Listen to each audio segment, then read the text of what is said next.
So వెరీలాగ్లో మనం programming రాయాలని తెలుసుకున్నాం. ఆ ప్రోగ్రామింగ్లో భాగంగా మనకి 4 రకాల ప్రోగ్రామ్స్ రాసుకోవచ్చు అని చెప్పుకున్నాం. ఏంటవి?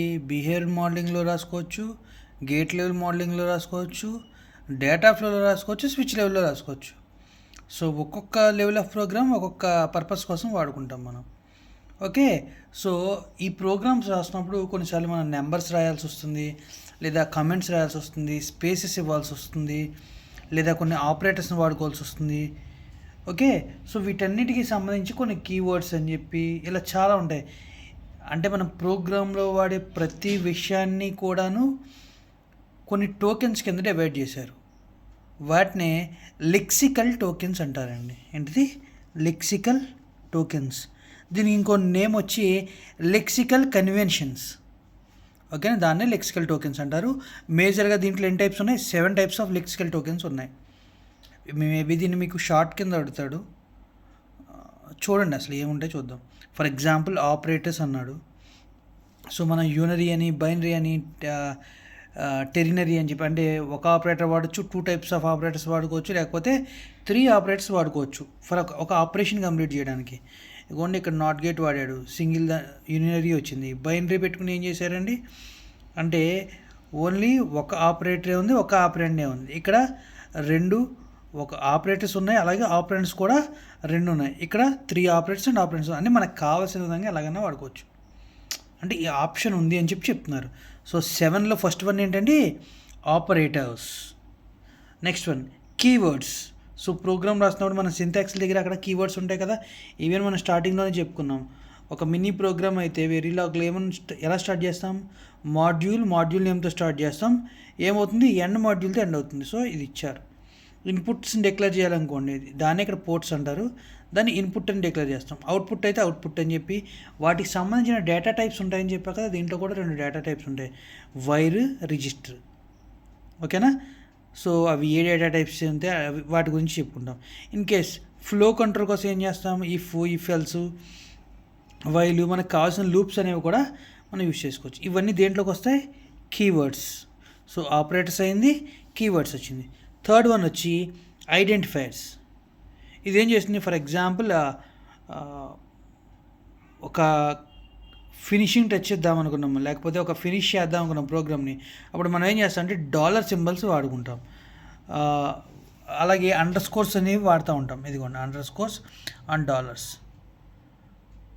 ఓకేనా?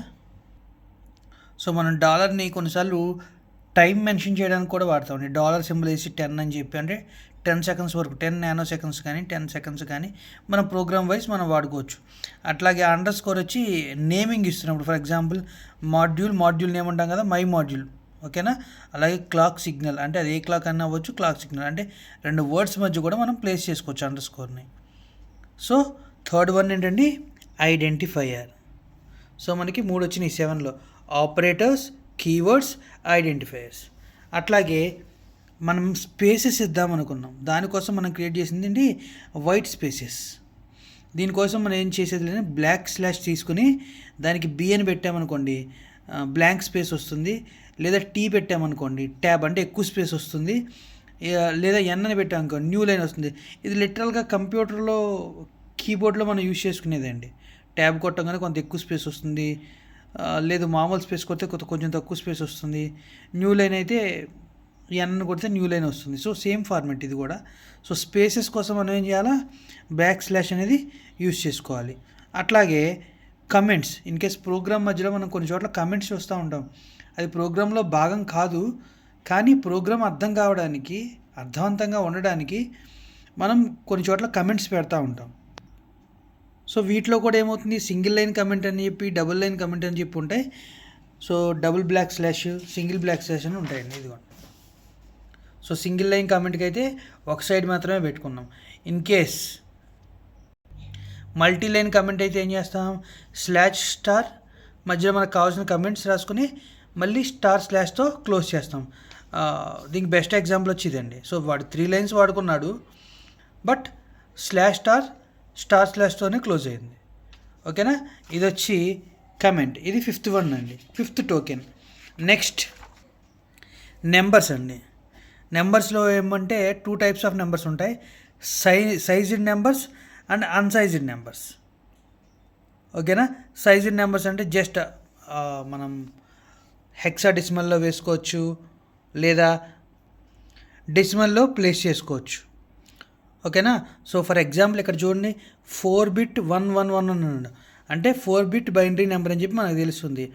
అలాగే 12 బిట్ హెక్సాడెసిమల్ నెంబర్ అన్నాడు, అంటే ఏబిసి, ఏకి 4 డిజిట్స్, బీకి 4 డిజిట్స్, సికి 4 డిజిట్స్, 4 + 4 + 4 అంటే 12 వస్తుంది. అట్లాగే 16 డిజిట్ డెసిమల్ నెంబర్ అన్నాడు, సో 255ని 16 డిజిట్ డెసిమల్ నెంబర్లో మనం రాసుకోవచ్చు. ఇక్కడ అన్సైజ్డ్ నెంబర్ అంటే దీనికి స్పెసిఫిక్ సైజ్ అంటూ ఉండదు.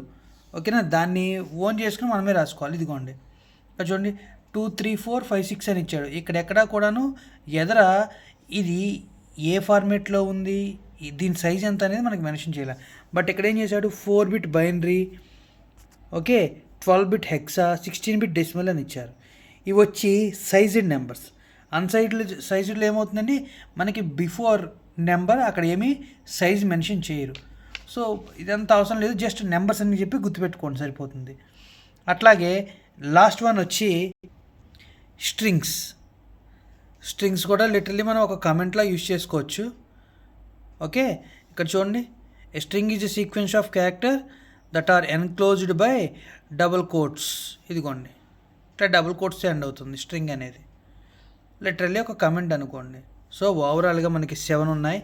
ఏంటంటే అవి ఫస్ట్ నుంచి వద్దాం. ఆపరేటర్స్ ఒకటి, keywords, identifiers, next one white space, comments, నెంబర్స్లో సైజ్డ్ అన్సైజ్డ్, అది మనం కావాలంటే రాసుకోవచ్చు లేకపోతే లేదు.